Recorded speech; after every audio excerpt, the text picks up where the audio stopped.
Welcome back. Everyone will remember their first experience of watching Jaws. It made us think twice about going into the ocean. It also made a splash at the box office and ignited the careers of now household names.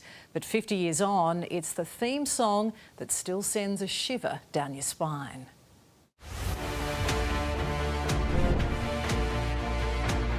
It's not surprising that for a country girt by sea, Australians have a fascination for sharks.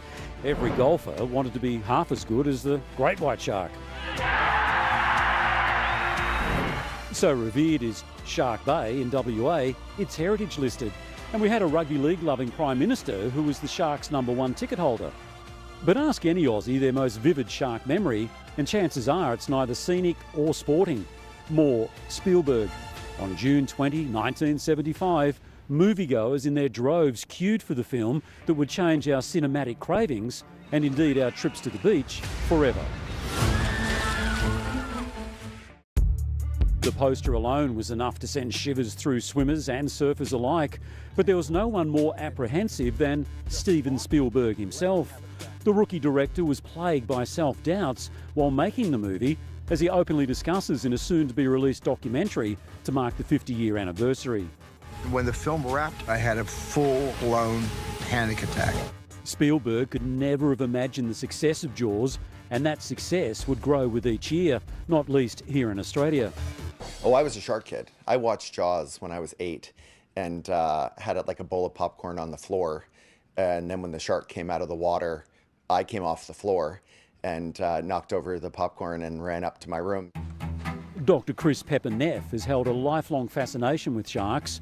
Jaws got me started, and I didn't realize you could do a PhD in it, but that's what I've done. Based at the University of Sydney, he continues to research the behaviour of these ocean predators. So the risk of being bitten by a shark, there's a lot of different variables. It's about 1 in 11 million chance. The damage from Jaws was huge. And as we've learned more about shark behavior and come to appreciate the important role that they play, it has meant that killing them comes with consequences. Incredibly, there's a whole new wave of Jaws fans, not least 4-year-old Rye Bremer. Show me the way to go home. I'm tired and I want to go to bed. Rye and his dad Ben constructed a replica of Orca, the boat used in Jaws.